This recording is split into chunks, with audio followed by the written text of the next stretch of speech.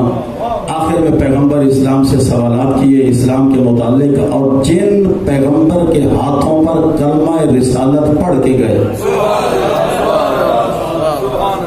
جنہوں نے کلمہ رسالت پڑھا, اب مسند پیغمبر کا وارث وہ ہے کہ جس کی حکومت جنوں پر بھی ہو,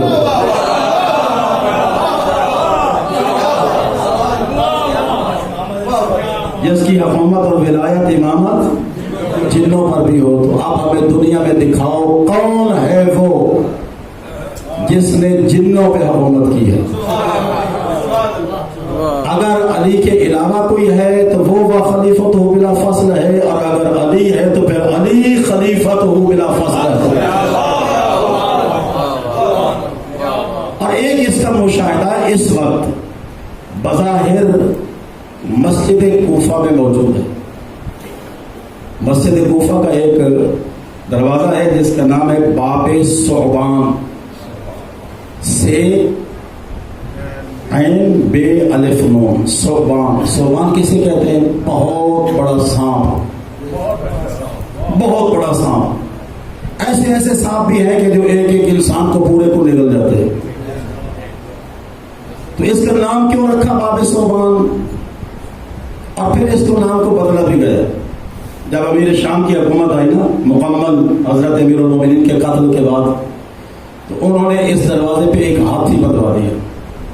ایک عرصے تک ہاتھی بندھا رہا, اور اس دروازے کا نام رکھا باب الفیل. کیوں رکھا؟ تاکہ وہ جس کو نہیں پتا نا ثعبان والا, ایک نسل کو پتا آگے نہیں پتا چلے گا, تو وہ ثعبان والا معنی ذہن سے نکل جائے.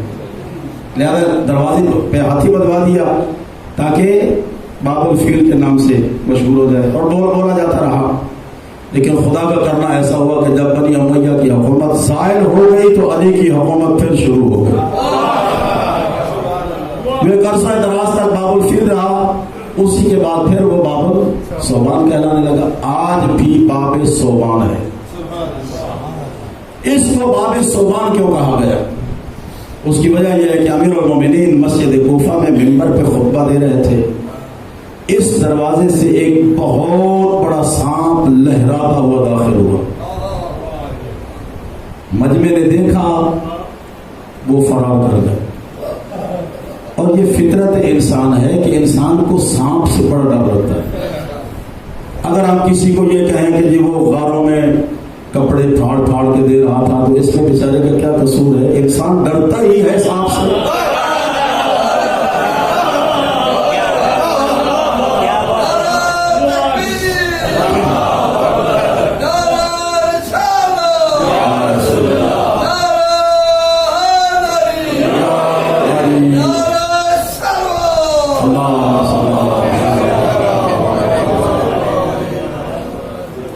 اللہ نے سعادت بخشی اور میں اس مقام پہ گیا جہاں پہ انہوں نے نبی کا تحفظ کیا سانپ سے, اور اپنی آنکھوں سے دیکھا. بہت اونچی بلند و بالا پہاڑی ہے. ممکن ہے کہ آپ میں سے بھی کوئی اس پہاڑی پہ گیا ہو. آج کل سیڑھیاں بن چکی ہیں اور ان سیڑھیوں کی وجہ سے چڑھنا بڑا آسان ہے, لیکن جس وقت میرا نبی چڑھا تھا اس وقت سیڑھیاں نہیں تھیں اور رات کو گئے تھے. بڑا کٹھن چڑھائی ہے اس کی. تو جب سیڑھیاں نہیں تھی تو پتہ نہیں اس وقت کیا تھا, پھر رات کا اندھیرا بھی تھا. تو میں جب وہ آخری بلندی پہ پہنچے نا, تو ایک صاحب وہاں پہ کھڑے ہو کر تھک ہار کے, بوڑھا آدمی تھا, تو نہ جانے کیا کیا کلمے کہہ رہا تھا. قربان جاؤں اس ذات پر جو پیغمبر کو کندھوں پہ اٹھا کر یہاں تک لائی. بہاولپور کا آدمی تھا, اور وہاں پہ کھڑے ہو کے اپنے تنہائی میں یہ کلمے کہہ رہا تھا. میں نے آگے پیچھے دیکھا کہ چلو موقع ہے تھوڑا سا سوال و جواب کر لیتے ہیں. میں نے کہا بزرگوں آپ کے پاس تو وزن تو نہیں ہے نا؟ جی نہیں. تو میں نے کہا آپ اتنی بلندی پہ چڑھ کے آئے, کیا فیل ہو رہا ہے؟ تو یہ دیکھ رہے ہو کہ سانس سے سانس ہی نہیں مل رہا. تو میں نے کہا کہ جو اٹھا کے لایا تھا نا وہ بھی آپ کی ایج کا تھا. آپ خالی ہاتھ تھک گئے اور وہ 40 سال کے نوجوان کو